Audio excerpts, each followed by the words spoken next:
Here. Did you already get on?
To order.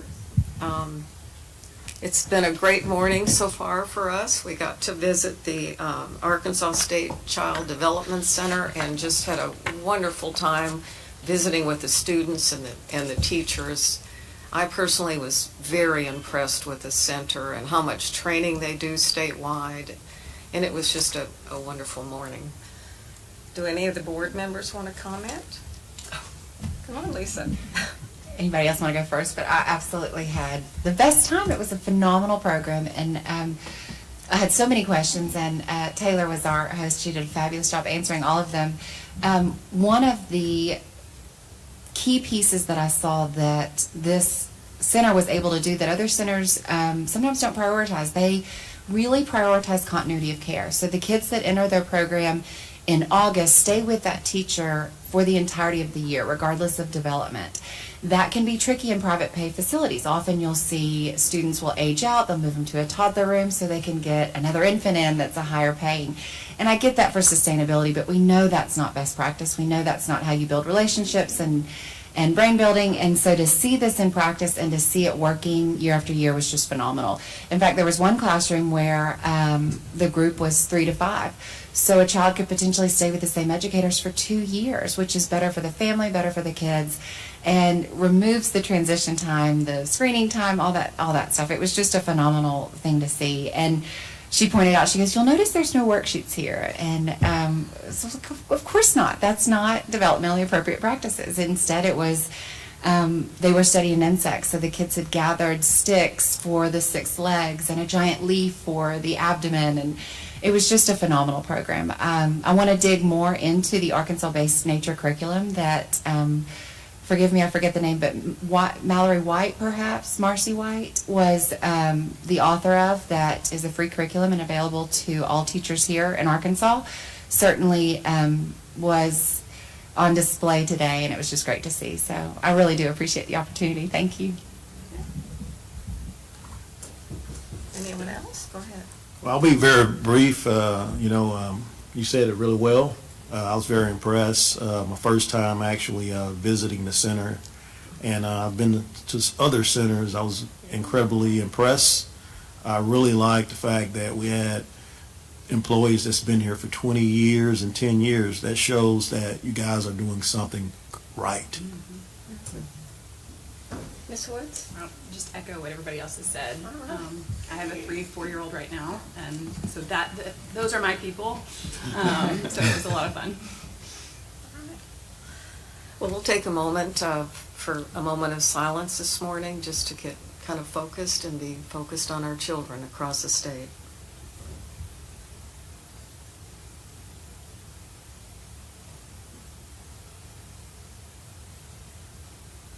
Okay, thank you very much. We have several board members online this morning. Dr. Sarah Moore is traveling, but she has been able to join us this morning online. And also Ms. Hunter is with us. So greetings to both of you, and glad you could join us. We've got a welcome from Dr. Todd Shields this morning. Good morning, everyone. So glad that you're here. Welcome to A-State if you haven't been here before. I'm a relatively newcomer. I've been here 18 months. In the past 18 months, I've seen a lot of change that's happened here at A-State. In fact, I've really never worked with a faculty that are so quick to change. That's not my experience in higher education, but that has been the case here. And in particular, I want to say, I think a lot of people, even people that have been here for a while, Randy, don't realize the amount of research that actually comes out and is done here at A-State. I guess it was about 8-9 years ago that A-State became a Carnegie II classified research institution.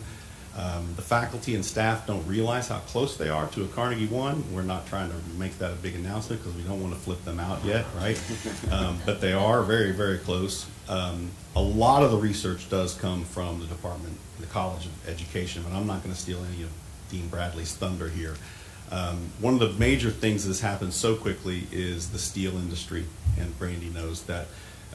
In many ways, I say we're the new Pittsburgh Steelers. We're the Northeast Arkansas Steelers now, I guess. And one of the things we're doing in the engineering college is quickly turn to what the needs are of this industry. And there are a lot of needs that haven't been supplying, but we will be starting even this fall doing that. We rearranged our research and proposal development center, and I'm really happy to say we've had massive success in that. Again, faculty willing to change so quickly. Just as an example, last year there was about $18 million in external funded research that was funded, and this year already we've submitted almost $70 million in proposals. And then we've gotten a lot of great feedback on half of that. So we're really seeing a lot of faculty doing a lot of that. And so really trying to change the idea that not only are we small class sizes and a great university for your students to come, and faculty will absolutely know their students' name, but we're also a real research powerhouse that we really haven't gotten that word out yet. And we wanted to make sure that you knew that, and also just here to say welcome to A-State, and if there's anything we can do to help while you're here, let us know, and we hope you come back again soon. And then we'll keep checking bowling scores. If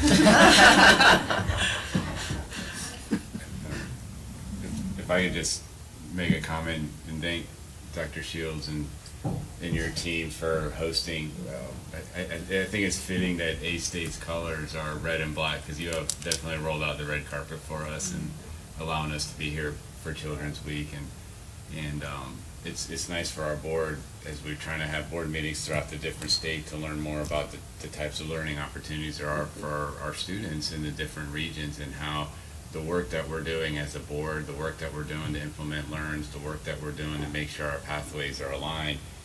Each region of state is going to have those unique opportunities and pathways. So the team here, I think it's nice to report to the board, from day one has rolled out the red carpet and has been a thought partner and has helped us with implementation and rulemaking and gave us access to their deans and their professors, and we're just really grateful for your leadership and in the work that you do. So thank you.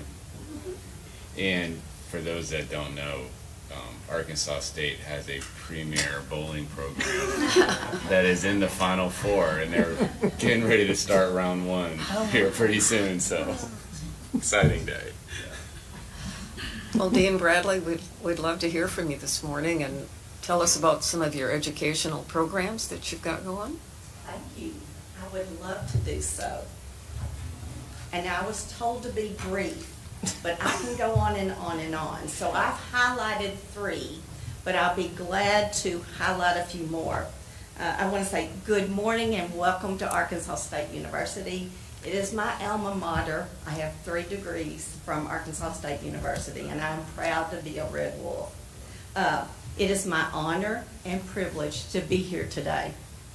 We hosted Secretary Oliva in late of last year, and he interviewed, talked with faculty and staff, and toured the Child Development Center, what you toured this morning. We are happy to have him back and so pleased to have the board on our campus. We are proud of our campus. I want to highlight 3 major initiatives, and I have many more, but I would like to highlight 3 major initiatives of the LEARNs Act that we are implementing in the College of Education and Behavioral Science. First, we have an educator in all 75 counties of Arkansas. And I happen to have a heat map. Yeah. I happen to have a heat map that demonstrates that. In many counties, we have hundreds of graduates, just like right here in Craighead County. These include classroom teachers, reading specialists or literacy specialists, school counselors, school psychologists, principals, superintendents, and curriculum sped GT coordinators. According to the A-State Census report in the fall of 23, we have matriculated between 1,481 to 1,732 graduates each year for the past 5 years that are in licensure programs. We have other students also in the College of Education. We usually run around 42 to 4,600 students in the College of Education and Behavioral Science, and approximately 90% of them get licensed. So we're really proud of that. Linking to literacy in the LEARNs Act, the College of Education and Behavioral Science has had 235 graduates in literacy this past year, as well as 221 enrolled for fall of 2023. As we say, we educate Arkansas. In addition to the reading specialist that's directly linked to LEARNs, we usually have approximately 1,000 leadership graduates each year, and we currently have approximately 400 in the school counseling program. So we feel like we are helping the state with the whole child, meeting the development areas of all of them. Second, the College of Education and Behavioral Science is fortunate to have Childhood Services, a community service outreach under the direction of Joanne Nally, the individual you met today that rolled out the red carpet. Through this outreach, we provide access, coordination, and quality education for young children and their families by administering early childhood programs that offer affordable service. For more than 40 years, we have provided in-service staff development, workshops for families, and technical assistance and coaching for educators of young children.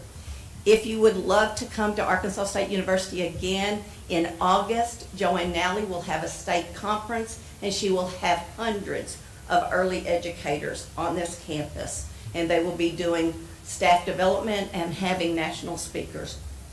One impressive part of the childhood services is the unit called the Child Development Center, a licensed daycare offering care and educational experiences for up to 236 children, ranging from about 6 to 8 weeks to age 5. I was fortunate to have one of my 4 grandchildren be in the Child Development Center. She's in kindergarten, and she is excelling in kindergarten, so I'm very proud to have had one. The other 2, the younger ones, were COVID babies, that's what I call them. Anyway, it was just the world was turned upside down at that time, and so they were home much more than the other ones were. And third, to assist with creating a strong pipeline of effective educators, we have implemented residency and aspiring teacher programs. We are very proud of our residency program. A year ago, we did not have a residency program. In the fall, we implemented one. Our candidates in the residency program experience a year-long capstone internship under the auspices of an experienced mentor classroom teacher in one of our partnership districts. Candidates in the program commence the academic year with a highly qualified classroom teacher, benefit from the daily presence of a site coordinator, and implement co-teaching strategies to address student needs and enhance achievement. Consequently, with 2 sets of hands in the classroom, we reduce the student-teacher ratio for those children in that classroom, which we are very proud of. 2 sets of hands are so much better. We started with 5 brave volunteers and have grown the program just these 2 semesters to 20 residents in the fall of 2024. The program to assist with teacher shortages in the state is the Aspiring Teacher Permit. We were so excited last summer. We had a school district right here in our backyard. Matter of fact, we have 5 school districts within the city limits of Jonesboro. We had one of our school districts reach out to us and said, we have 2 openings. This is the first. I'd never heard of this before in Northeast Arkansas from the districts within our backyard. Said, we have 2 vacancies in our school this year. And I said, I think the Aspiring Teacher Permit will work for you. We also had one this semester that is an aspiring teacher. So we have them out in the schools doing their traditional internship, earning a salary of $50,000, and they are filling a vacancy.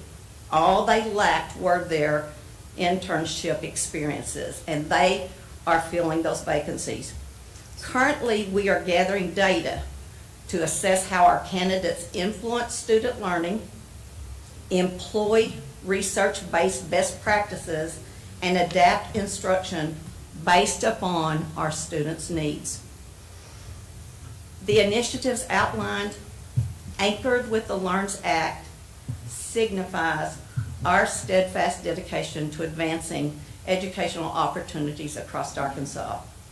From the extensive network of educators spanning all 75 counties to our long-standing commitment to early childhood and our innovative education programs, we believe we are making a difference for the state of Arkansas. Together, let us continue to champion progress and excellence in education, shaping a brighter future for all. Thank you for your unwavering support and dedication to our shared mission. Now, I have a few other things I'd like to share with you. I said, go ahead. Okay.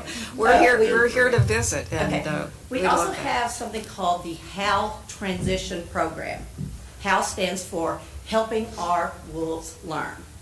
And what that is a program for high schoolers who have intellectual disabilities and autism. And so they come out of the high school, they come into a 2-year program, And we focus on providing them the skills necessary to live an independent, productive life. And so the last year, they do a lot of job shadowing, and before they exit the program, we assist in helping them get a job. We have jobs all the way from the mayor's office to Joanne Nally's Child Development Center. So we're very, very proud of that.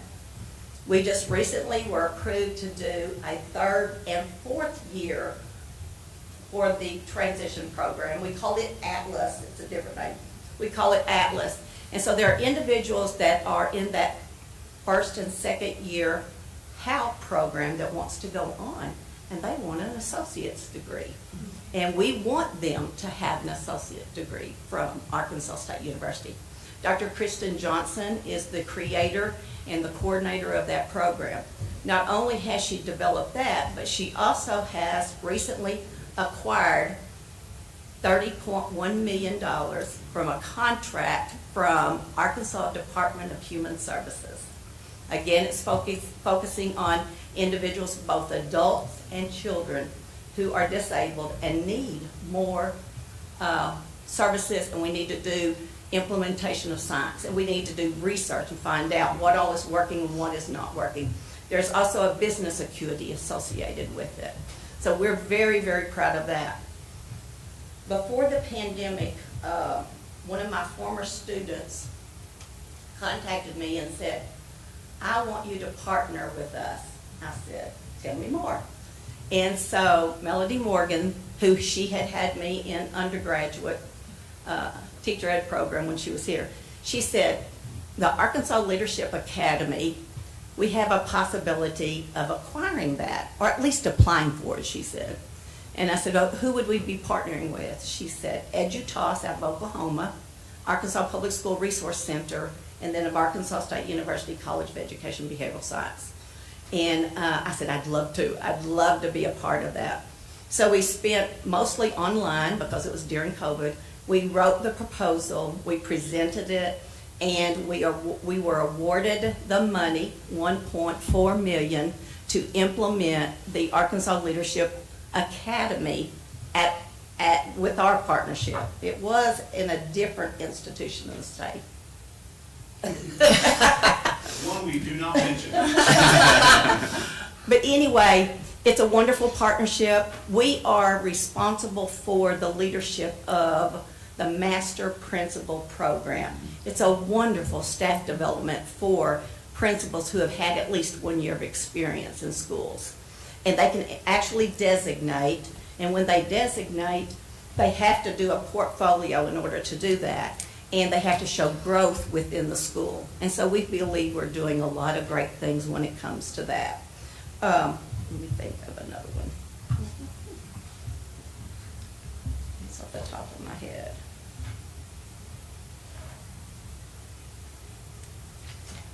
We were the pioneer of online programs within the state. That is one of the reasons that we have quite a few students, 4,000. But we also believe we have quality programs. So we not only have asynchronous online programs, but our faculty are proud that they Zoom at least weekly with the entire group. It's not required for the students to actually be on Zoom with them, but we tape it and we send it out to them.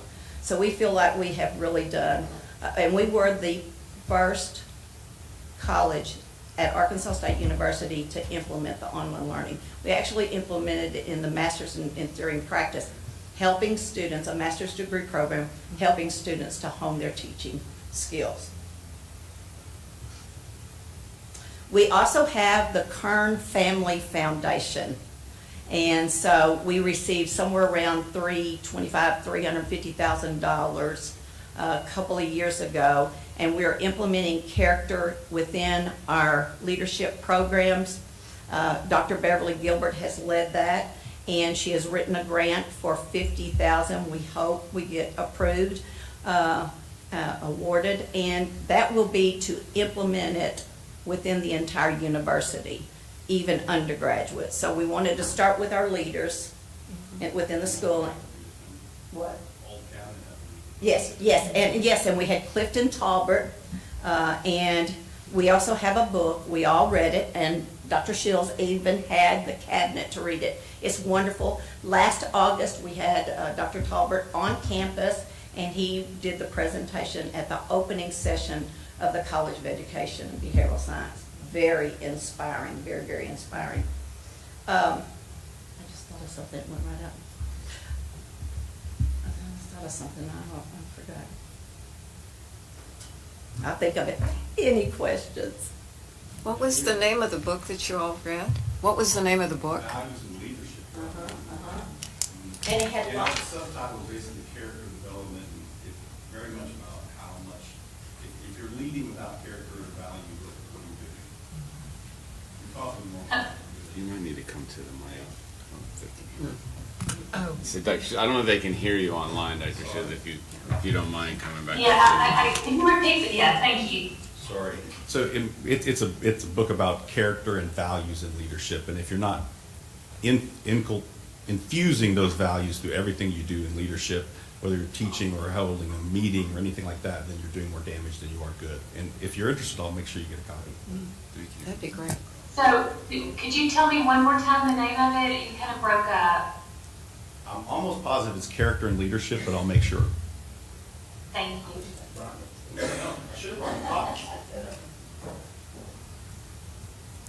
Okay. Anyone have any questions? I know I've left something out, but Well, this has been wonderful for us to really get out and visit. I know I hate to say this, but it's my first time here. well, welcome. And this We're is so very glad you're here. impressive, very impressive. Well, a matter of fact, I'm not originally from the state of Arkansas, and I was not supposed to come to the state of Arkansas, but I did, and I didn't leave. So I'm very happy, very pleased to be here. So how many years have you been dean? Unlike Todd, I have been here 37 years. Wow, that is 37 fabulous.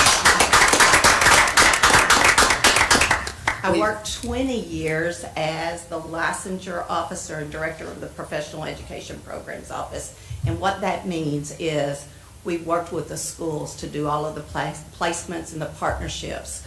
And so fortunately, I taught for 9 years, then I did that for 20 years. So I know a lot of individuals around the state of Arkansas.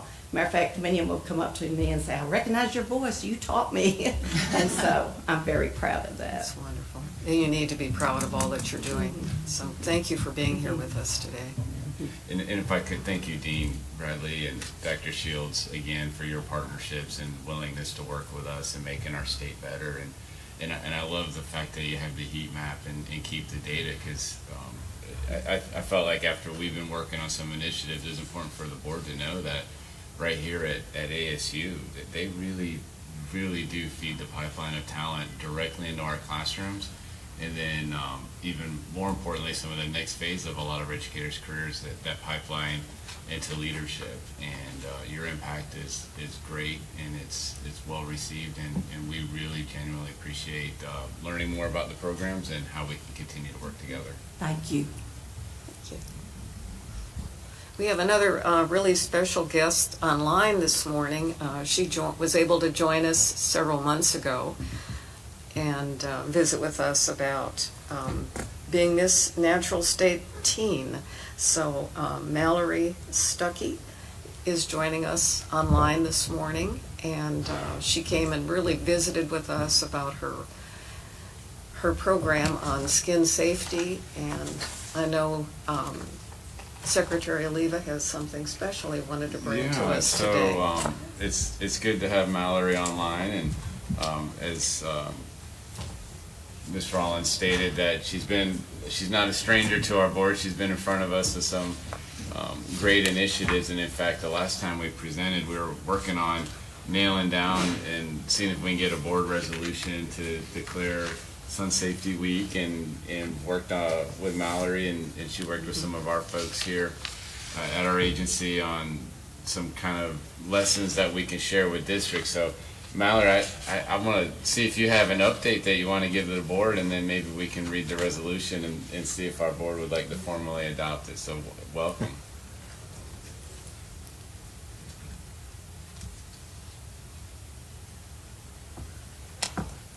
Mallory, I believe you're on mute.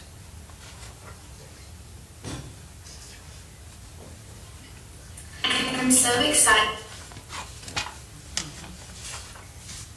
It's saying unmute. Can you hear me? Okay. I think you're starting to come in now, so go ahead and try again.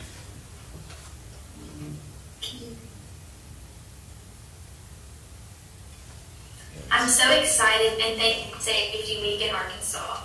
This week we recognize May 6th, the 10th of this year. I created a flyer with daily things for students to participate in. Each day also has a QR code answer statistic. I created an book for elementary students that reviews ways for kids to remember how to stay safe in the sun. And kid-friendly videos about being sun safe. These documents have already been on the AD website for anyone to access. We have a commitment to schools across Arkansas, so teachers and school leaders will be able to easily access the sun safety materials. Again, implementing Sun Safety Week in schools. Hopefully together we can educate our students on how to love and protect their skin and lower the skin cancer statistics in Arkansas. Well, Mallory, we're able to look at your materials this morning, and they look great, and I think they'll be really effective with our students. This is such an important issue to all of us. Yes, so what we would like to do is, it's great that we have the product that Mallory helped created, and as stated, it's on our website. We're gonna do a formal memo kind of as next steps to school districts to make them aware that we'll have kind of a proclamation resolution and see if we can, champion school districts to participate and celebrate Sun Safety Week as well. And then what I'd like to do, if it's okay with you, Chair, is kind of read a board resolution and then see if the board would like to formally adopt that. Okay. Whereas just one blistering sunburn in childhood or adolescence may double the chances of developing melanoma later in life, and whereas school-based programs on sun safety are an effective way to teach children at an early age how to protect themselves and help decrease their risk of developing skin cancer as adults, and whereas the American Association for Cancer Research recognizes May as Melanoma and Skin Cancer Awareness Month, and whereas the Skin Cancer Foundation and the American Academy of Dermatology recognize May as Skin Cancer Awareness Month, and whereas the traditional school year in August ends in May, and whereas many end of school year and summer activities occur outdoors, exposing skin to sun and increasing the risk of sunburn and skin damage from ultraviolet rays, and whereas sunburns and skin damage are avoidable with proper precautions, and whereas Miss Natural State teen Mallory Stuckey from Risen, Arkansas has selected sun safety as her platform and shares her concerns and advocacy efforts across the state of Arkansas, and was recognized by the State Board of Education on February 8th, 2024 for her efforts around sun safety. Now therefore be it resolved that we, the members of the Arkansas State Board of Education, recognize May 2024 as Melanoma and Skin Cancer Awareness Month, and May 6th through 10th, 2024 as Sun Safety Week in Arkansas Public Schools. That's wonderful. We're so excited that you brought this issue in front of us, a very important issue, and we are so excited to bring this forward this morning. Does our board have any comments they'd like to make to Mallory this morning? Okay. All right, then we've got a vote that we need to take on this State Board of Education resolution. Do I hear a motion? I'll move to approve. Okay. Second. It's been moved and seconded. Is there any further discussion? All right, those in favor say aye. Aye. Okay, anyone opposed? All right. Well, congratulations, Mallory, and thank you for joining us. Thank you for joining us today. Yes, thank you. Thank you. You're welcome. Thank you. All right.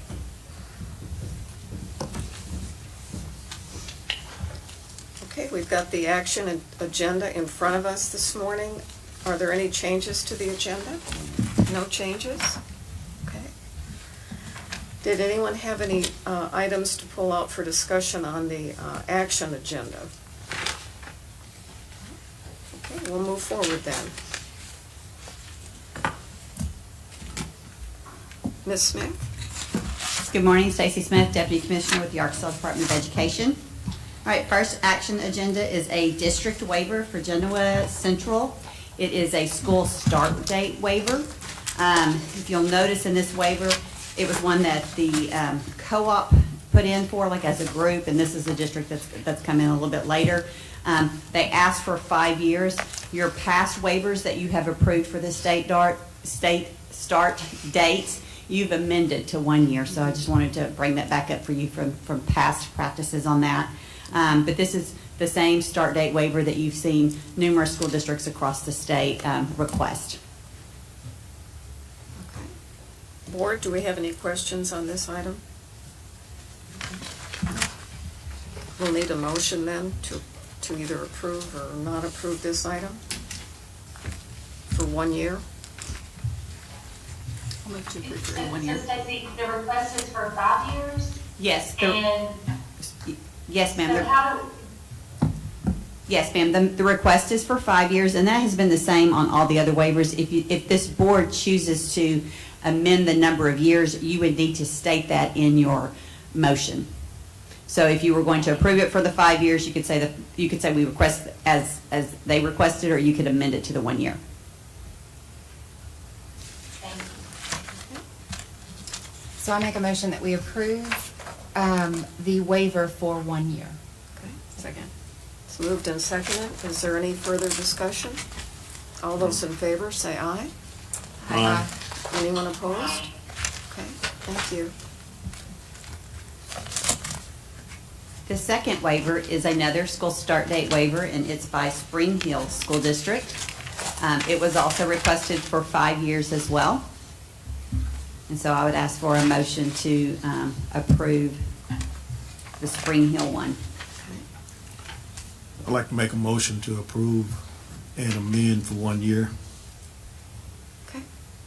We've got a motion. Second? Okay. Second by Ms. Keener. All those in favor, say aye. Aye. Anyone opposed? Okay, thank you.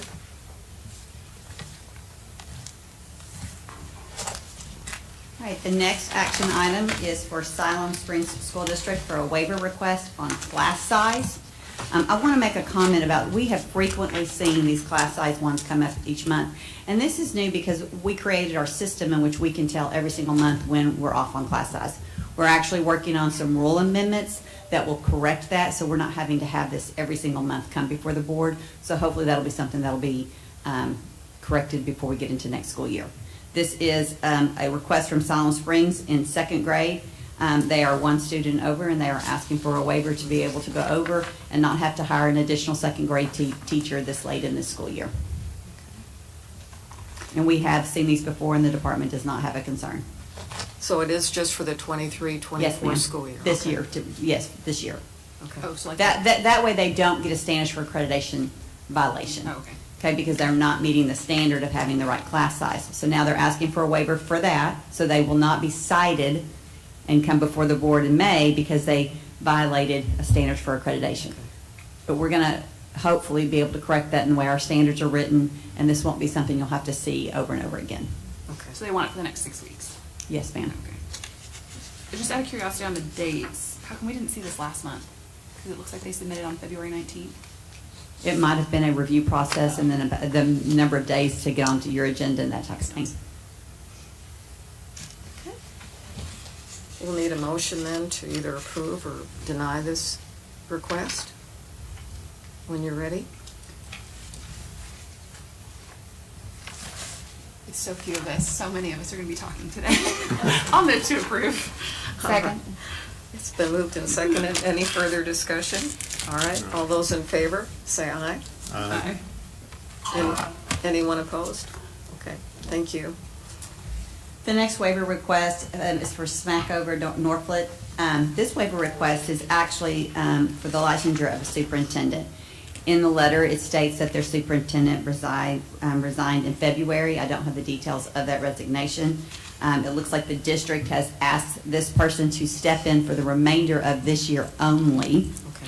Okay. She has put in here her credentials that she's been with the district for 22 years. She's in her 28th year of education. She has served as an elementary principal and a classroom teacher and is currently a part of their district administrative staff. So the department does not have a concern at this time for this being asked for only for the remainder of this year while they look for a superintendent. All right. Now, for the remainder of this school year with the superintendent, it's different than a classroom teacher because their contract would go through June 30th, is that right? So this contract is through June 30th, too, Okay. but most likely they're going to be on the search for a superintendent, and they'll probably put a superintendent on a contract July 1. Okay. And we assume their board is okay with this as well? Yes, this was a request from their employees and their board. Okay, all right. Are there any further questions?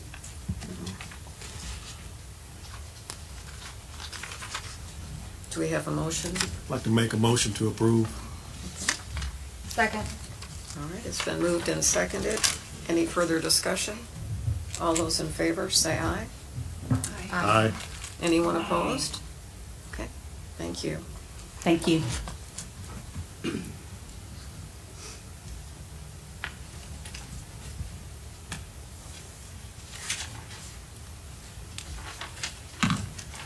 Good morning. Good morning, Ross White, Director for the Division of Career and Technical Education. So today we have Act 546, the Arkansas Adult Diploma Act, back in front of you for some rule pieces. So with those rules, you've previously seen them, and we've had some updates, so we're bringing them back to you. I believe there are two pieces you'll be looking at today. One's the emergency rules, because this is already in motion, and then the rules that will go out for public comment. So the last time we presented this, kind of a lot of questions, so we have a little bit of a presentation to go through what this is based off the legislation for each of you, just so you know kind of where we're at. So Act 546 was passed obviously in the session last spring. So what it has done is obviously allocated $750,000 out of the Department of Commerce through the Office of Skills Development for us to be able to do the Adult Diploma Act. It gave the Department of Ed obviously the oversight and the rulemaking process for this, so then that's where it's falling with us in regards to it actually happening with our partners there at Commerce for the dollars. So it is designed for adults, since it's the Adult Diploma Act. So it is for individuals that are over the age of 21 that obviously do not have a high school diploma. And the goal there is to obtain a high school diploma, and so that it can obviously give them a skill set, an employability skill set for the next piece. And then to align well with a lot of the work we're doing in Learns and all things is obviously to prepare them for a high wage and then a high demand or high growth career here in the state of Arkansas.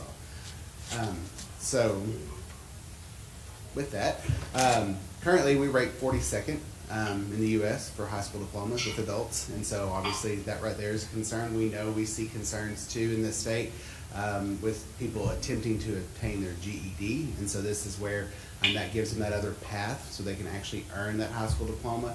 And so that is an additional pathway. We obviously have a great adult ed program through the Department of Commerce already.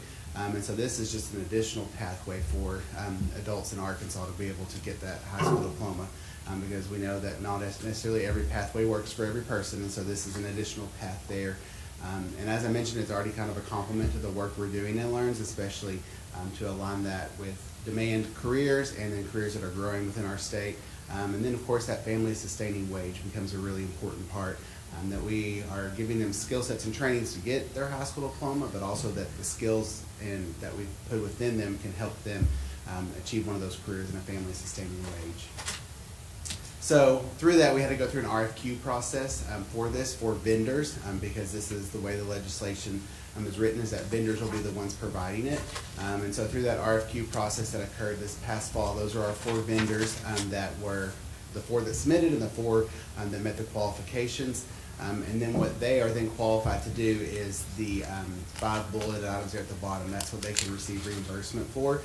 So they can be reimbursed for helping that individual earn high school credit. Of course, the completion of a certification that is aligned to a skill, the attainment of a workforce credential that requires that 50 to 100 hours of training, or an additional workforce credential over 100 hours of training. And so we broke those two up because obviously there are many workforce credentials that go well over 100 hours, and so there becomes a little bit of a cost difference there. And then the last one is then, of course, attaining the high school diploma. I mean, that's the ultimate goal of the program, but we know that being able to do any of those are a piece of it. So in the rules that you have, obviously it spells out what that reimbursement process looks like as it was set, and as we roll those rules forward, what it will be. So these students are cohorted, and then there's a maximum expense per student of $7,000 that could occur in an academic year. And so some of those students could complete within, I say an academic, one fiscal year. Some students might carry into multiple fiscal years, just depending on where they come to these providers with, because some will come with quite a bit of high school credit and just be, a few credits shy of it, and some will come with almost none. And so every adult that's going to come in front of this is going to be uniquely different, and so there is no set one model that we can say or time frame that it will take, because each person's a little different in what that will look like. And so from that, again, we'll have kind of two requests. The one I believe we're on right now is the emergency rules, and of course they're aligned to the legislation and they allow us to operate currently.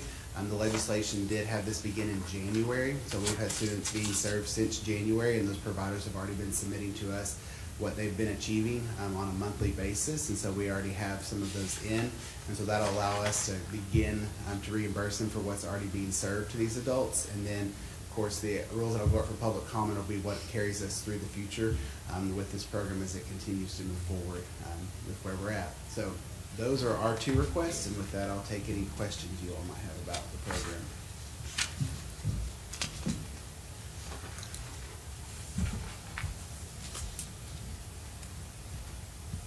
What's our current numbers that we have enrolled across the state for adults in this So program?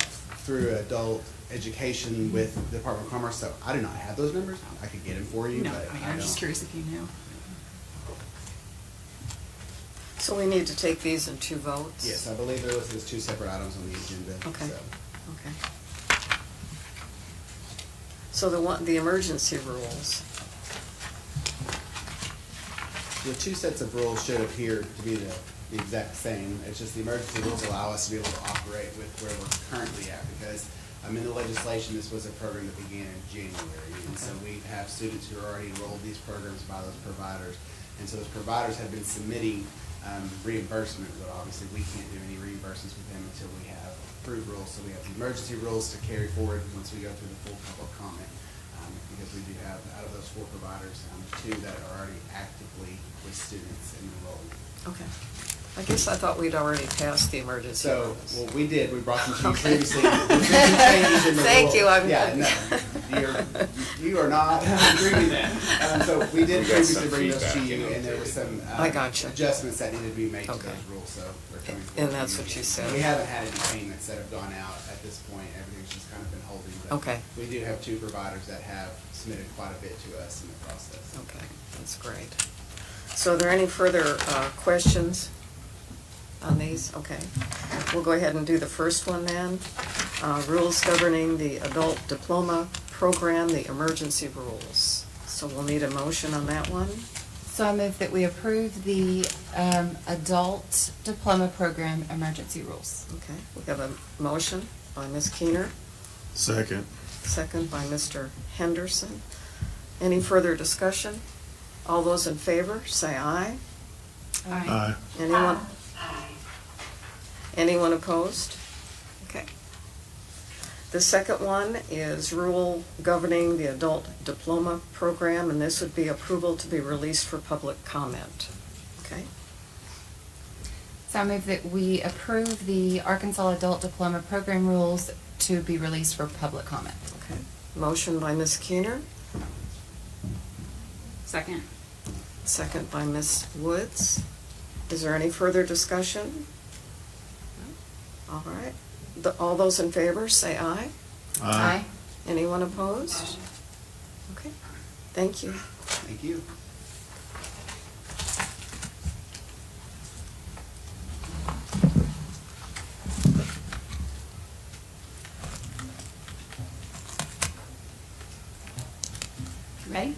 Okay.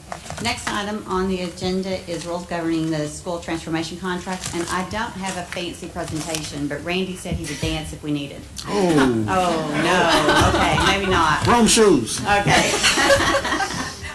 Do you have socks on? That's the question. I have extras. So these are the transformation contract rules. We actually discussed these in a work session a while back, and really throughout that discussion in the work session, we have actually made some changes based on some of the feedback and the discussions and questions that were asked during that. We have a little bit of experience this board with the transformation contract in the work that we've done with Marvel Lane. This really is supposed to be an opportunity for districts to take ownership and action prior to getting in trouble with the state authority. So when you have a district that's in level 4 support or schools in a district that are struggling, it's the opportunity for districts to create contracts for transformation to turn their schools around. They can do it for their district, they can do it for individual schools. It allows schools to have a 2-year accountability, a different accountability system in letter grade while that process is happening. School districts who seek a transformational contract with that alternative accountability have to have those transformational contracts approved by the state board. Okay? Districts, and some of the questions we were being asked were, can districts have contracts without, yes, districts can have contracts all the time that are not approved by this board. But when you get into a transformation contract, you're looking for a district to make do something different, to do something to make something work in their schools that hasn't been working. All right? So that's kind of the goal and the vision for this. Some of the other questions that were asked were about schools that were under state authority and how long you could have a transformation contract. So on page 6 of the rules, on 5.04, we amended that to make sure that folks know that it cannot be beyond the authority of what we have. We can't extend a transformation contract longer than the state is under authority. So we noted that in here. We moved exact years and just put the authority of the state authority piece. A district, again, we also noted in here, just to clarify, a school district that is not under state authority, if it's working for them, they could continue to contract with that provider afterwards, okay? The transformation piece and the approval of this board is for an alternate accountability system, okay? I'll take any questions if you have any.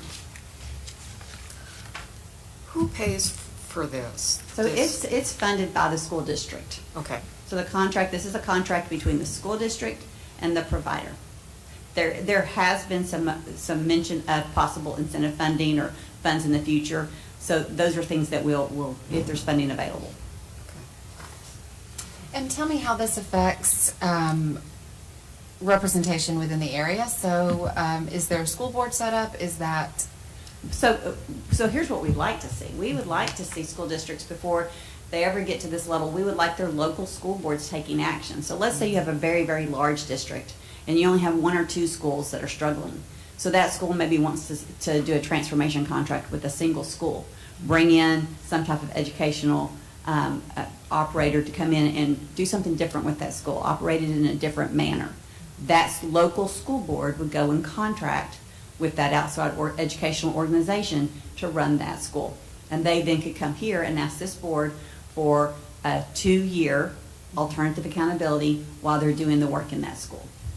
And are these retroactive? Is it Lee County that...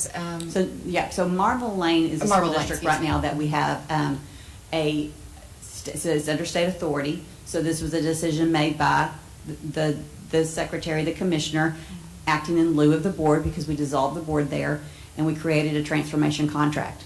One thing, though, that I think we did well with the Marble Lane is we had Marble Lane community people involved in interviewing, reviewing the applicants, making a recommendation about who they wanted.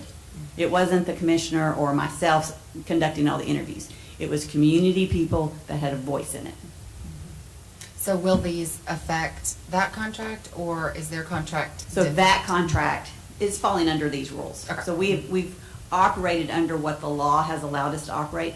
These rules are now giving us more clarity as we move forward with future transformation contracts. Because if you remember, even with our transformation contract with Marvel, I mean, we were trying to figure stuff out. Can we do this? Can we not do this? Mm-hmm. This helps give us the rules in the playground that we can play in.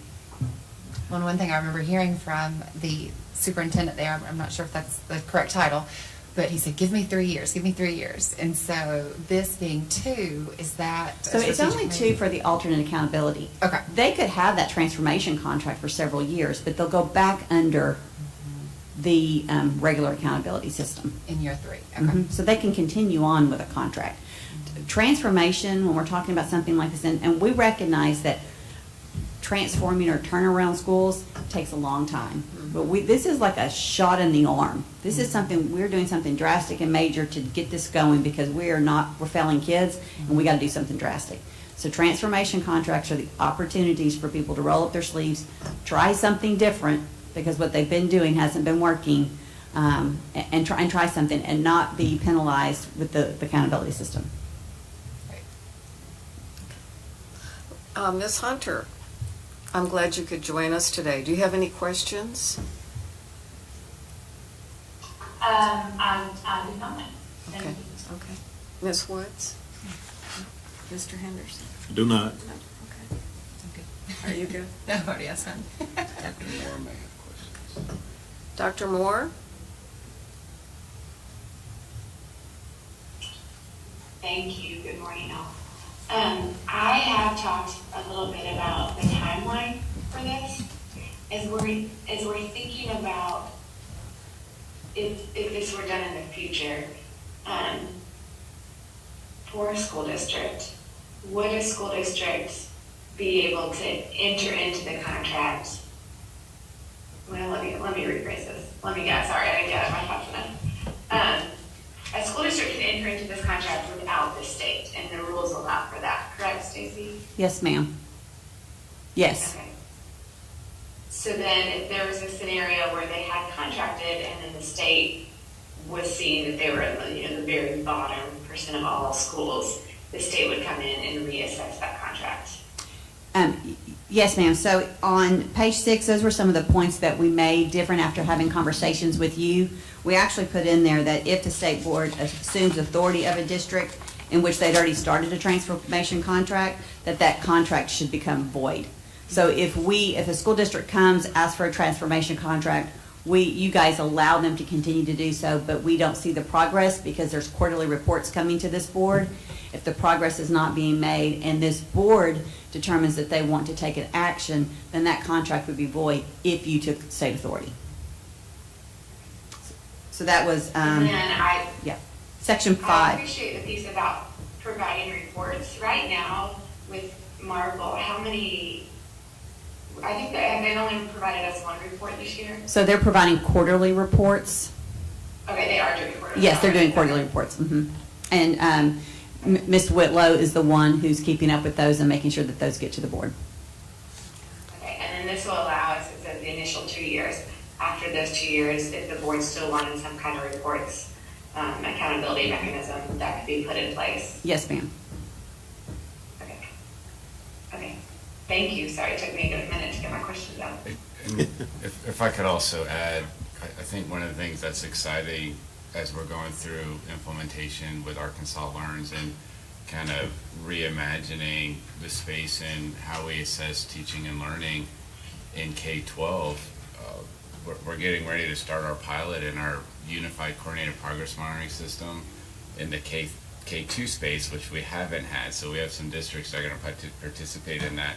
But when school starts next fall, we're going to have one system statewide in ELA and reading K through 10, where we're going to get that snapshot in time on how our students are doing, and we can be able to compare districts to districts or see different regions of the state, maybe different co-ops, and be able to pivot and target resources. As we've deployed over 100 literacy coaches, we're going to have real-time data that may identify areas that need additional attention. So we're not going to wait till the end of the year for summative assessments results. We're going to be able to be nimble and provide reports to the board like Dr. Moore said. And I think it would be great as we provide those reports to talk about the actions that our agency's taking to support students. So we're going to not wait until the end of the year to realize that children had a problem. We're going to know all the way through the year and be right there providing interventions and supports and working with the families and schools.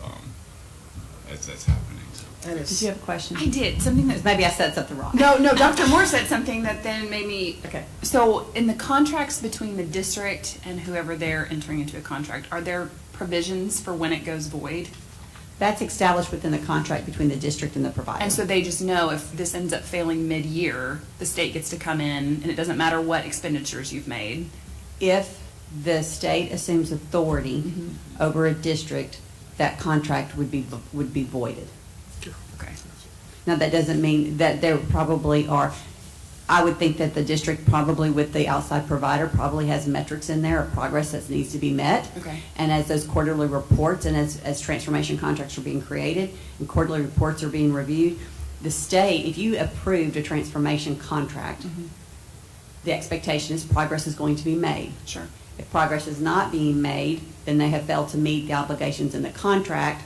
The state then could assume authority, thus then voiding the contract. Okay. All right. I just need someone to walk me through that. It helped me too. okay. Do we have any other questions? Okay. This would be to approve or not approve the rule governing school transformation contracts, and this is approval to be released for public comment. Yes, ma'am.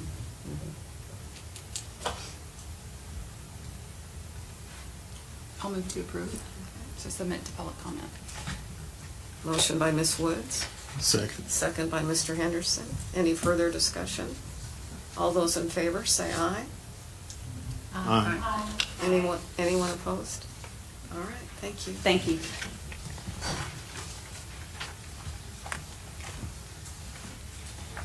Is there any new business? None? Okay. In front of us then is our consent agenda.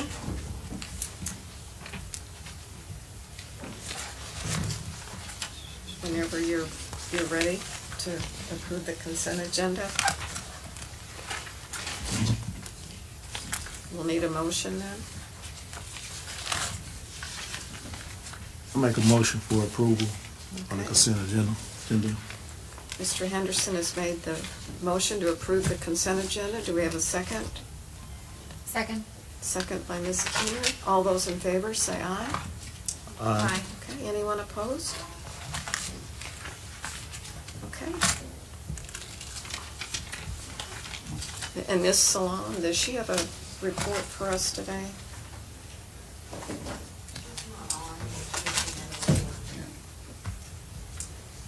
So Ms. Salon, she's attending another edition today and has submitted a kind of a written report that it's in our packets to just show, Okay. provided some updated information of her journeys over the last month. She's doing wonderful work. Yeah, she is very busy. I kind of jumped over the Watson Chapel District update. Do we have an update this morning? Yes, we do. Good morning. So Sheila Whitlow is online. Okay. Go ahead, Sheila. Good morning. Can you hear me okay? Yes, Yes. yes, we can. Thank you. Thank you. Appreciate it.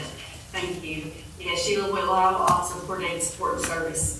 So you have a written report, I believe, this time. Does everyone have that? Yes, they do. Okay, thank you. Okay, and joining us today is Mr. Wilson, the superintendent, Watson Chapel, as well as the assistant superintendent, Mrs. Dee Davis. I would like to highlight some things on our report, if that's okay. I could start with that, as long as is that okay with you, and we could take questions after that. Okay. Okay, so some things I would really like to highlight, first of all, is the work that's being done on the student success plan. Because we know that when we got there and when we arrived in the fall, that there was very little work being done in that area. And so they received a lot of training in that and support for the district to get those implemented. And as you see in the report, they began work on that starting in the 8th grade. And so that's definitely something to highlight. And the work is going on with the transcripts, because that was definitely a concern in the fall. And so that work is continuing. Dr. Chris Barnes on our team on Office of Coordinated Support Services, working closely with Ms. Davis on that and getting those transcripts updated. all of the junior and senior transcripts, according to the district, are up to date, and they're working on the 9th and 10th grade right now. So that's definitely a highlight. And then my last highlight, I attended a training, an all-day training with Andy Sullivan from Educator Effectiveness with the principals from the district. They rotated throughout the day. And I just wanted to commend them for their cooperation. They were very positive, and some really good conversations came about during that. And what has been nice to see as well is that they have implemented the new learning. So we've gone into EES and seen evidence of the work that they learned from their work with Mr. Sullivan. So those are areas definitely that I wanted to highlight to the board today. Okay. My concern areas, we know that the master schedule was a concern, and that really is why we went in the fall, with because the master schedule had some problems, and students, we had some issues with students not having their schedules, or their schedules were being changed frequently. So we started early working on the master schedule. They have an external provider that is coaching and working with the principals in secondary. So they had a pretty good master schedule done, but they found out last Friday that they were going to need to integrate the athletics into the master schedule, which has created some challenges. So we visited there yesterday and met with the secondary principals, and they are working on that. And I think, and Ms. Davis will need to speak to this, she said she's been working with the junior high. I believe junior high has theirs worked out. High school was still working on theirs, because as you can imagine, some of those coaches that they thought were going to be teaching classes, now that they're going to be taking on the athletics within the school day, that has created some challenges, because it left some holes as far as some electives. So they're working through that right now. So that is definitely one of the concerns I have right now. Staffing is continuing to be a concern. Principals are not sure who is returning and who isn't returning. We don't have all of the intent letters back, so that's another challenge that they're facing, is knowing exactly who they will be needing to replace. And then another concern, I was looking at enrollment, and I'm sure Mr. Wilson can speak to this, but in 2021, the 2020-21 school year, there were 2,148 students at Watson Chapel. And as of today, we have 1,680 enrolled. So that's a loss of 468 students. So with that comes the need to right-size the district, which then also you have to start looking at things like your salary schedule, staffing, prioritizing staffing. Are we overstaffed in some areas and understaffed in others? So that's creating some challenges as well. So those are just some areas I wanted to highlight, and then also some concerns that we have. And then, of course, I'm sure you saw in the report that we have some concerns about special education, and so we have asked for an on-site monitoring by the Office of Special Ed, and that's going to be conducted probably starting in the next few days. We did have an initial introduction visit yesterday with the Assistant Commissioner, Matt Sewell, as well as the Director of Special Ed, Dr. Jeff Adams. So we'll get that started and have a better, extensive report later for you on that. When do you think we could have the special education report? Before the end of the school year? Oh, definitely. He said, I talked to him about that yesterday, and their goal is to have it ready before the May state board meeting, but I mean, that's, it may be later in May before they can finalize it, but that's the goal right now. Okay. Yeah, and I'll just kind of put a little bit of emphasis on that. We've got folks in there who are supporting them in improving special education services. But when it becomes a concern where we're concerned that IEPs are not being followed, or that students themselves are not getting the services that we believe that is outlined in their IEP, that's when we're asking for them to come in and do a full monitoring visit, where they're actually pulling IEPs, looking at goals, looking at the instructional pieces, and making sure that kids are getting what is outlined in their contract through an IEP. So we're there for kids first. Mm-hmm. And so the OCSS team will take very seriously anytime that they think that students are not being served. And so this is an action to say, we need somebody else to come in here and look very specific at students and what they're supposed to be getting, and making sure that's lined up. Let me ask our board if there's any other questions. Dr. Moore? No, thank you, Sheila, for working with them and presenting to us today. Okay. Ms. Hunter, any questions? I actually have a couple of questions. Okay.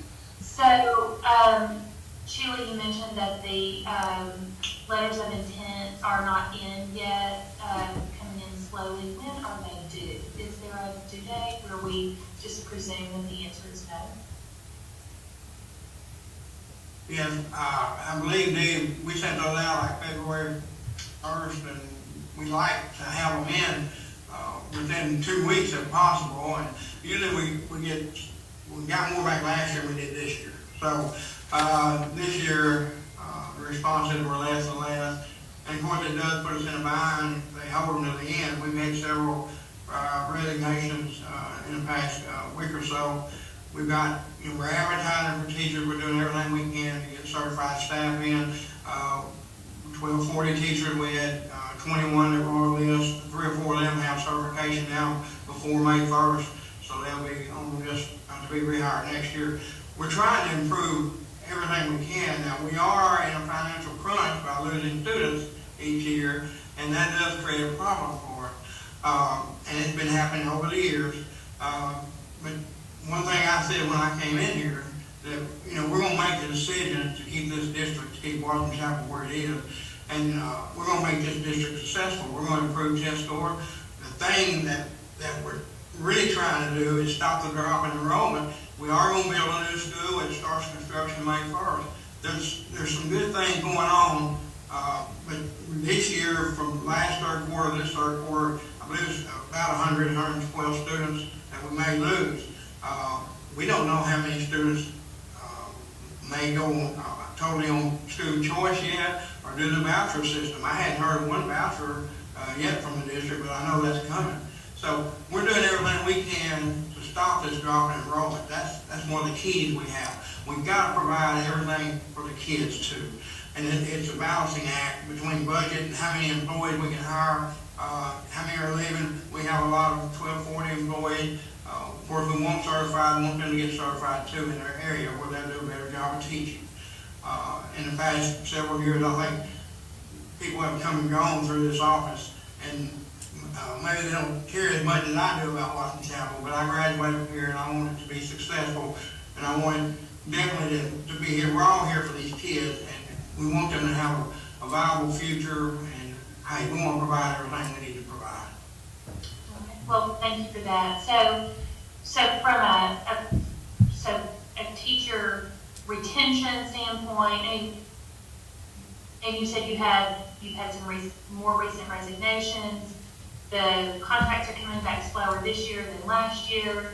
I mean, is there a morale problem? I mean, what do you think is the root cause of this human capital crunch that it sounds like you're experiencing? Okay, I can relate this, and I know Ms. Whitlow can follow up on this, but in the past we had a violence problem in the schools, in the community, a lot of violence, a lot of shooting. We did have a student that was shot and killed in the hallway over here about 4 years ago. That created a lot of students leaving the district, a lot of parents taking their kids out, going to different places. Also, the athletic program has been down. With the transfer rule and school choice rule, they can play at other schools, so they go to winners, So we lose students that way. We're trying to improve those programs. We're already advertising for new head coaches right now. One of our coaches was here, I think, 34, 35 years, won 5 state championships in girls basketball. She's retiring, so we got to make a good hire there, because we have some good players coming up. We sure won't lose any players. We don't lose any students either. That's why everybody has to do their job. We have to do our job and make sure everybody's doing everything they can for the success of these kids. We've got to improve test scores, we know that, and we are improving. Ms. Dee's done a great job working with principals, done a great job with the literacy part. We're making some progress forward. We always want to keep the needle going up, what we call it, and that's what we're trying to do. The parents, we're going to get out in the community this summer. We're going to meet with parents. So, Mr. Wilson, Thank you. I just want to add in something real quick. There is the staff, there is a morale issue at the school. Faculty, there's a disconnect between administration, faculty, all that plays into retention. So that is something that the OCSS team is aware of and that folks are addressing and working with right now. Can I go back to the timeline of contracts really quickly? So they went out February 1st. From that response, I can assume maybe there wasn't a due date for them to be returned? Generally, when they're doing, they probably did intent to returns and not actual contracts. Okay. Intents are usually within like a 30-day period that they're asking folks to turn those back in. And he said sometimes people will hold them to the end. Did he mean the end of that 30 days or does he mean the end of the school year? It's probably based on the practices within their district. Most districts would ask for those to be returned within 30 days, and they would issue contracts based on what those intents were. I would think for Watson Chapel this year, looking at their numbers, looking at their number of classes that they need. Again, master schedule was an issue last year when they started school. They didn't have the right teachers hired or the right staffing. So that is paramount right now. They need to get that right. They need to know very clearly what teachers they need, who they need, and be trying to make sure that those contracts are nailed down. And if they have holes, advertising for those. And so right now, their master schedule at the high school, as Sheila indicated, is not set because they've been making some changes. And so again, getting drilled down to exactly what it is, what staffing they need, so that they know what contracts they need. So there's clarity that still is needed around that. And staff is unsure. They're not sure what's happening. Yeah, I mean, that just sounds like a vicious cycle to me. To be honest, like that, there's a morale problem, and then the staff doesn't know what's happening, and I mean, it just sounds like a downward spiral. And when we get into situations like this, you're seeing multiple systems that are failing, right? You're seeing academics are suffering because of all these other issues that are happening within the school system. It's not just one, and every time we stand before we try to give you a very transparent view, especially when we get into districts that are in situations like this. This is a critical time for this school district, for the superintendent, and this board. And again, you've asked multiple times, Ms. Hunter, how well aware is their local board? I'm not sure. I mean, they know that we're in there working, but I'm not sure how well aware that they are aware of the critical status of their school right now. They've got a lot of work to do, a lot of work. They do have a lot of work to do, and I will tell you personally, I am extremely disappointed that no one from their board has participated in, from the very beginning of Watson Chapel coming in and meeting with us. Was that in September, October timeframe? No one from their board has, to my knowledge, contacted the state, expressed any interest in what's happening, on this monthly basis with these exchanges between us and Mr. Wilson and Ms. Davis. I find that troubling and very disappointing. We will, OCSS will reach out to the board president and offer an invitation to attend. I wanted to clarify something that you and I spoke about last time. I really do appreciate seeing the stats on the dyslexia screeners and where those numbers are. We know that we have to go beyond a screener in order to, it's going to take more than just a screener to make sure that their needs are met. And we spoke last time about, Ms. Smith and I, about a notification period for parents that, we know that in ABC classrooms, after a screener is given, the school has 7 days to contact parents and follow up with the results of that. We spoke last time about perhaps there being a 30-day window, and I wanted to follow up and make sure that was correct and that, because I think we may have done that. Yeah, those rules are currently being written right now. So they're going in and actually making sure that numbers of days are for level ones, so the level one, there's always been a suggested number of days in the dyslexia resource guide, but not necessarily in rule, but they have put those in the rules that'll be coming to this board. Okay, and I hope that we can find some alignment between that K-12 space, that what we're doing in ABC, 7 days is a very short window, but it's very necessary. We know early intervention is best. So to jump from, a pre-K4 classroom has a 7-day window to a kindergarten classroom might have a 30-day window feels not aligned. So I hope that we can find some alignment there. Thank you. I just want to add, because I think the fitting the timing of this conversation is fitting considering the rule that we just put out for comment on transformation contracts. When you hear about multiple systems, I'm hearing all across the board, multiple systems aren't aligned to support what students need. This is a district that should take advantage of that opportunity to find a partner to come in and help them get these systems in place and build something that they can sustain on their own so that they don't come to this board under state authority. And that's what I would recommend that the superintendent and that board consider. I think timing of this rule is perfect, and I think our agency would be willing to help them explore those options. I would agree with that. Okay. Thank you. Thank you.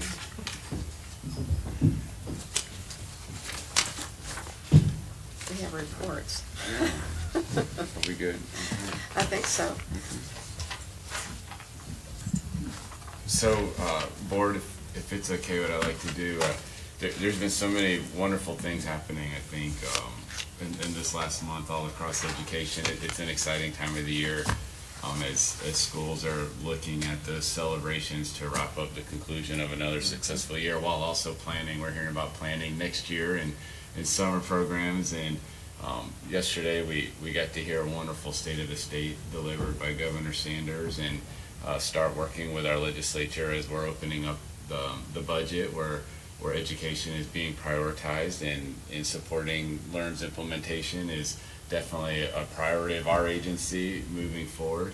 And we've had some recent announcements that we're really proud of, especially with our school choice division to open up the next rounds of our educational freedom accounts. And if you remember, the criteria to qualify was a little more stringent in year one, and it opened up a little bit more in year two, and then we're getting ready for year three, and there's going to be more rules coming to our board.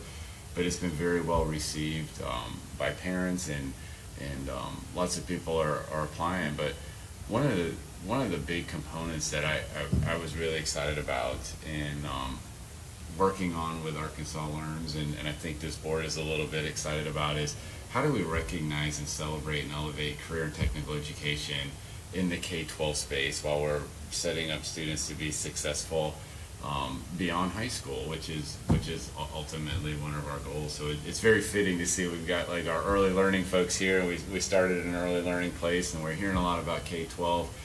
And one of the requirements that was in Arkansas Learns was really to work with districts to identify not just career pathways. Like we've already had some priorities on saying schools need to offer at least 3 career pathways, but identifying pathways that meet a state definition of what is high skill, high wage, what is high demand.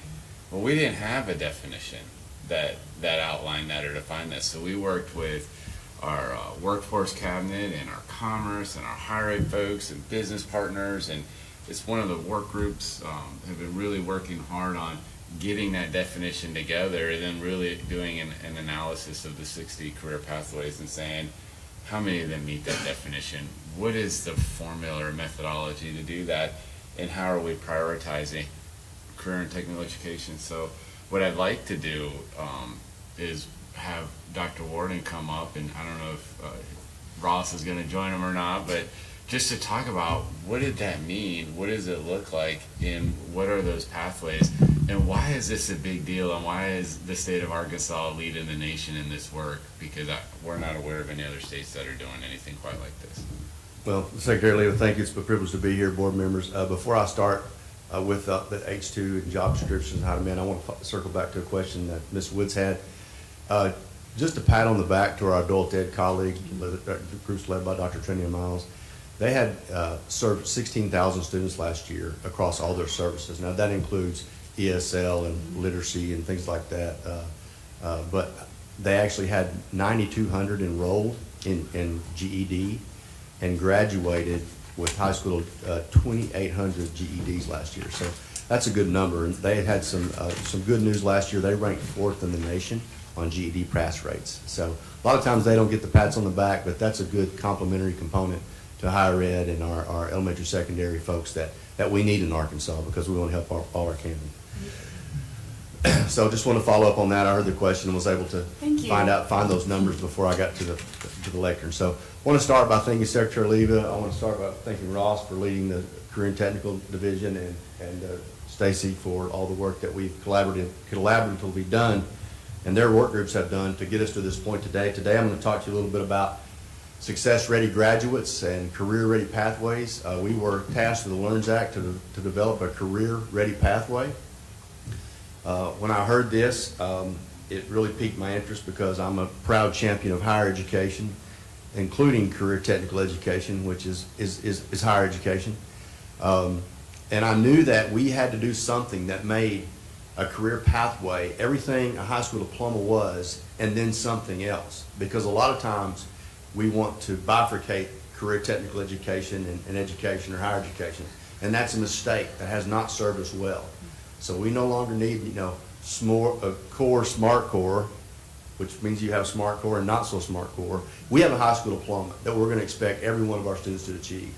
And then we're creating ways that students can distinguish themselves into a diploma of distinction through career technical pathways or other pathways. So I want to talk to you a little bit about that, and there's a graphic that you can see on the slide there this morning that talks a little bit about those sequences are, what the academic core is, those purposely aligned courses, and how they fold in community service and then demonstrate readiness. But basically what we did is we have around 60 frameworks for career and technical education opportunities, 60. And we knew that not all of those led to high wage, high demand jobs. So we went through a process to operationally define high wage, high demand. Now, without getting into the nuts and bolts of it, it was a pretty extensive, arduous process, but we landed at high wage using some numbers from the MIT living wage calculator. And that number that we landed at was about $39,700 for an individual to be considered employed in a high wage job. And then we defined high demand looking at the number of employees needed in that occupation across the state. And we manipulated those back and forth, but we kind of found a sweet spot, and that was about a 0.4% of employment across the state. And it took us from 60 to the 18 most in-demand occupations. So then we took our frameworks and aligned those at the high school level to what's called a CIP code, Classification of Instructional Program, that we use in higher ed, that then aligns to an SOC code, Standard Occupation Code, in the labor market. So it is a little complicated, but long story short, what we're doing is asking that all of our districts offer at least one of these 18. They have to offer 3 programs, but at least one of them need to be of these 18 that are high wage, high demand. Now, we would prefer that all 3 of them be in those areas, but we have some folks who have some really strong legacy programs that they're proud of and they're doing good work in, and we're not saying that those aren't valuable. All of those have value, but the most valuable that we see based on wages and opportunity are the 18 that we've defined. So the next slide, you'll see what those 18 are. I'll give you just a second to look at those. It's not an exact science because we have education paths that don't lead directly to a job. Now, if you're going to be an accountant, there's a program for you, and it has a classification code that links to an accounting job. If you're going to be an automotive technician, there's a classification code that links to that job. But in some of our areas, let's say if you have an English degree, you're not going to go to work second shift on the English factory floor, right? So there's not exact connect the dots. So we had to do a little bit of work on, what it is on pre-engineering, pre-educator, some of the plant systems, some of the other management degrees, what are the occupations in that. But long story short, this is where we landed. Now, this is not the only way to. This is not a definitive or absolute process. In the next slide, you'll see that we have other ways for districts to come to us and have additional considerations for degrees. We may not know that there's an emerging industry around their district and that something is coming to them and they're going to have a boon in this particular job sector, and they're going to need people to fill these positions. So they can come back to us and write a justification about the regional demand. They can reach out to their industry partners and have them sign off to say, yes, we are here to say that we need these students in these degrees or these pathways, and then this is what we're going to pay them once they complete these certifications, and then we'll consider that, and we can add to this list. So the list is just a baseline. So if they have existing regional need that we didn't capture, or they have emerging need that we didn't capture, we look at that wage and that local demand, and we can put that into the fold. So does that make sense for you? Because each one of our regions are a little unique. They all have their own assets around them and industry sectors. So we thought that was very important to give students or districts the opportunity to weigh into that. The next slide is just really a one pathway. We chose nursing services pathway just to kind of to show you the continuum of what a set of skills that a nursing student or someone who wants to be a nurse and wants to pursue the healthcare industry, the skills, you know, they may learn 6 of the baseline skills in a secondary environment, and then they're going to go to the post-secondary environment. They're going to pick up another 9 or 10 skill sets in that. There's a CIP code for nurses there. And then you see as they reach employment, they're going to pick up all these other skills. So we're just trying to streamline and make it very articulate the need and articulate the pathway in ways that are meaningful and aren't subjective. We didn't use this isn't Ken Warden's list or Secretary Leva's list or Ross's list or Stacy's list. This is a list that we put some logic behind to come to that we know that are going to serve students best. And so it's pretty meaningful work. I'm very, very, very honored and privileged to be part of it.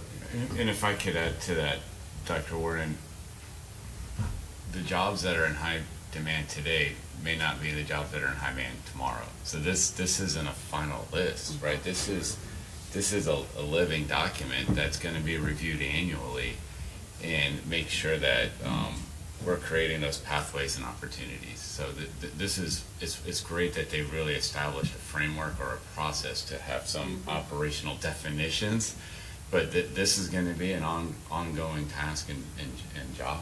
Yeah, it's estimated that our students between now and the time they retire are going to have 12 career changes, not job changes, career changes. Think about, in the next 18 months, there's going to be 3 new iterations of an iPhone. How do you keep up with that? They've seen more change in their lifetime and expected to see more, and that acceleration of the rate of how many changes, how the frequency of the changes is increasing. So, we teach them baseline skills, foundational skills, and, I can't imagine being a young person. When I was in high school, someone asked me, what are you going to do when you grow up? I had no idea, but I knew what the right answer was, right? I'm going to go be an engineer. I'm going to go to school. I'm going to get an engineer license. That's what we're doing. It's going to be great. I wasn't formally trained to be the Commissioner of Higher Education, I will tell you that. But, things happen. But our kids, I think it's intimidating to ask them, what are you going to do when you grow up? What are you going to do for the rest of your life? How could they know? How could they know? So I think being sure that we guide them into paths that have a good foundation. So maybe it's not what they're going to do for the rest of their life, but it sets the stage for them to pivot to other things with these transferable foundational skills. Embedding durable skills now is the new term for soft skills or workforce skills, durable skills across the board, and we're doing some good work in that arena too. So Stacy made me promise not to talk too much, so I'll go to our next slide. I felt her coming up behind me. Is she back there? Would you let me know, please?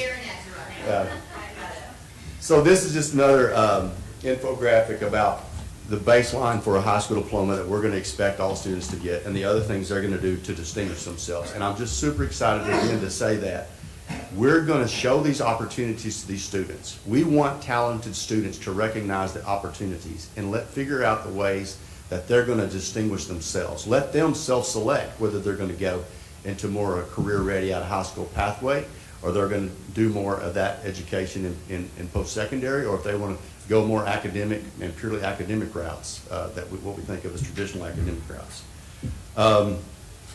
Last but not least, the last slide, we also have ways to distinguish students other than just the career technical ways. So they could do that with a number of AP courses. They can do that with the Cambridge AICE, an International Baccalaureate Diploma, Seal of Biliteracy through World Languages, or they can take 12 hours of post-secondary credit and distinguish themselves that way. So there's more than one opportunity for these students to distinguish themselves. We just need to show those opportunities, make sure that they're high wage, high demand, and let them self-select into the ways that they want to separate themselves from their peers and and do greater things. Hopefully, our districts will be encouraged to keep them in school so that they don't have holes in their schedule their senior year. And when they come to post-secondary, we have a better input, so we have a better output, and it's just, it's exciting to be part of this continuum of education, so thank you. And if I could ask Dr. Warren to also add a foundational component of it and a big part of LEARN's when building out these different pathways, because we know a one-size-fits-all approach doesn't work for every child. But it really starts at least in middle school and maybe even a little bit earlier, talking about your career plan and your career pathway, and some of the work you're doing with career coaches, I think, is important, because that's impacting K-12 to set up this pipeline as well. And I think it'd be good for the board to get an update on that. Career coaches? Yeah, and just kind of that process. So Ross may have to help me with the nitty-gritty I know, details, but Ross over we there. were fortunate to capture a Perkins Innovation and Modernization Grant from the Federal Department of Education, which if funding sustains, it could yield us over $3 million in the next 3 years and maybe some beyond that, to the expand the career coaching program to all counties in Arkansas. We're not there yet. So what a career coach does is help students plan their next steps and where they want to go, and map those out and help them do everything they need to do to become prepared for that. You know, do their financial aid work for the FAFSA and for the state scholarships. Also know where the opportunities are close to them and what the gap is between, you know, what they think they have or it's going to take to get there and what it's really going to take to get there. We know that the earlier a student has a conversation about what the actual delta is between the money they have in their pocket and what the federal aid and state aid and what's going to take to get there. Sometimes we get painted with this broad brush of high debt and no ROI in higher ed, but in fact we know there's ROI in higher ed, whether it's certificates or diplomas or bachelor degrees. Most of the debt occurs in expensive graduate schools, where and the ROI doesn't happen because people don't get into the occupation that they paid so much to be for the graduate schools for. In Arkansas, with all of our opportunities, we have affordable opportunities in Arkansas for higher ed, and these career coaches are going to help map those processes for our kids. Ross, would you like to add anything to that? Help them out, Ross. So, career coaches, we're in 54 of the 75 counties, and so our goal is to get to the 75 counties.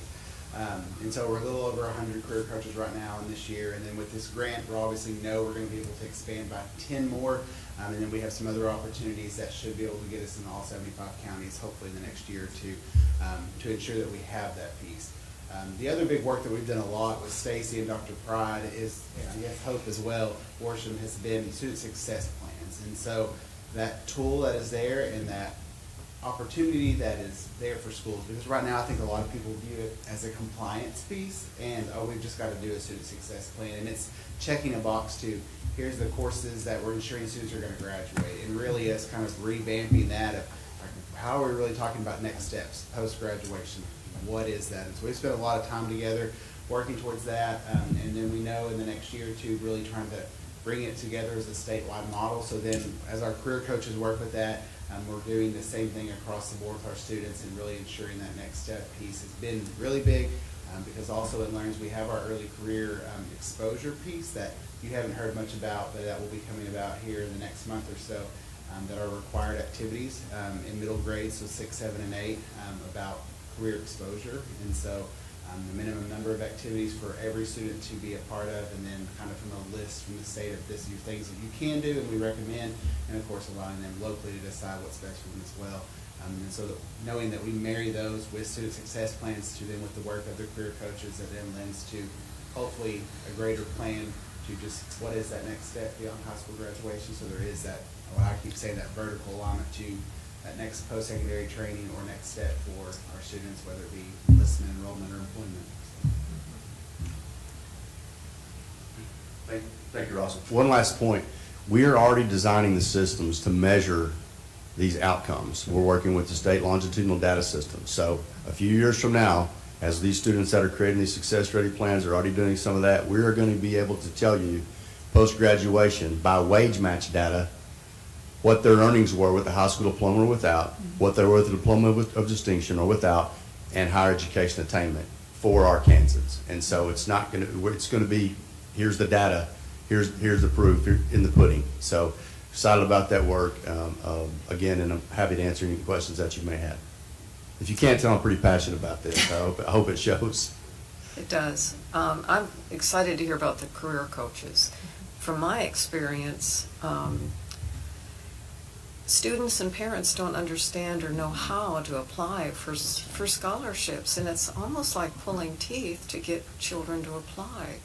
And so to have those coaches there and know what's available is really important. Well, and the federal application for student aid, the free application for federal student aid, FAFSA, it's had some changes this year, and it's really not going well at the federal level.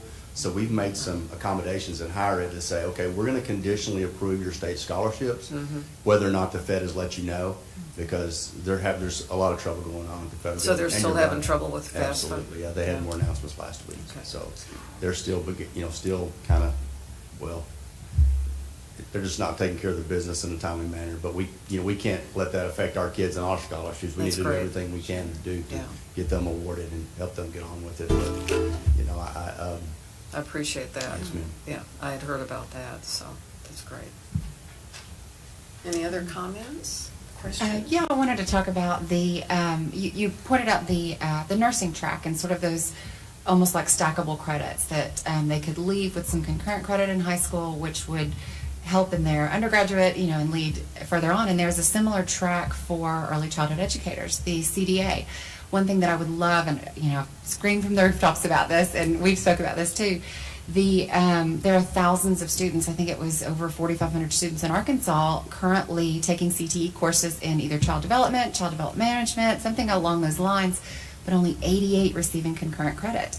And if we can create a path where similarly kids can graduate high school with that CDA, background checks done, fingerprint, all that is done, having studied in a program as excellent as we saw this morning, they can go and replicate that high quality early learning, which will, support all of our kids further down the line, certainly economic development as well.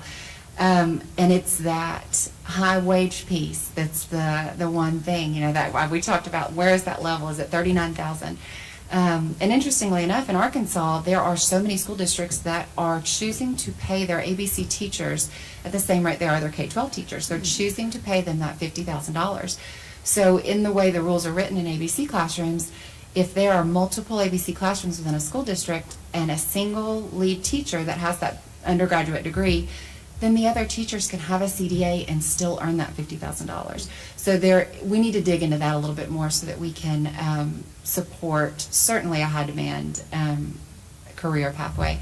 I loved seeing the pre-educator pathway on there as well, because we certainly know that we've prioritized that to become a high wage job. So I appreciate the work you're doing, and I look forward to continuing to support early childhood in that way. Thank you. And I will say that we ran the numbers last month, and we looked at students that graduated high school in 2016 and then up until 2023 in a 6-year window, graduation or completion of a post-secondary credential.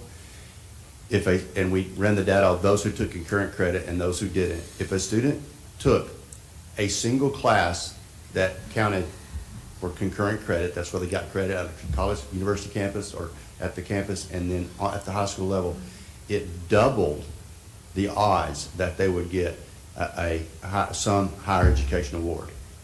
So those awards were, certificates, associate degrees, bachelor degrees. Double the likelihood that they would receive a higher education. So that's a big deal, and we need to be talking about that, promoting that, letting these kids know in high school they can succeed, letting them know that we're going to help them with their finances to get there, making sure they take a math class in their senior year, right? Secretary leaving, and get them on with it. And we do have some very creative higher ed programs. I hate to, you gotta love all your children. You can't call out one particularly, but we have a lot of creative and good things coming in concurrent credit education for pre-K. So that's great. Thank you. Randy, did you have any comments? Yeah, I'm just really excited about the direction that we're going into. Obviously, me having a technical background and knowing how important this is, for many years we really thought osmosis was going to fix the problem. And now when you see that we have a clear, defined plan, it's really refreshing, because there's power in having a roadmap. you know, we got this roadmap now. It gives us direction, it gives us a blueprint, and it's power also in having a pathway. When you got a pathway, you have acceleration. We've seen that with school of choice. So, you know, I'm just really happy, and I know it took a lot of people and a lot of effort and a lot of attention to get this down the right path. And I think going forward, I also like the fact of, you know, this is not one and done. You know, this is what we're going to evaluate this. We're going to continue looking at it. We're going to look at all the new stuff coming down the pipeline to make it better. So kudos to everyone involved in that. Thank you. Appreciate that. Ms. Woods? Nothing from me. Dr. Moore, did you have any questions or comments? Not at this point, thank you all. Okay. Ms. Hunter? No, none for me, thank you. Okay, thank you. Okay, did we have any public comments today? No? Okay. All right. Well, then I guess this, do we need a motion to adjourn the meeting? Without Or Mr. can I Sutton. just do it? I don't know how we do that without Mr. I know, Sutton. I'm missing it. Well, we'll just go ahead and adjourn our meeting, and thank you to everyone today. And thank you to ASU Yes. once again Yes.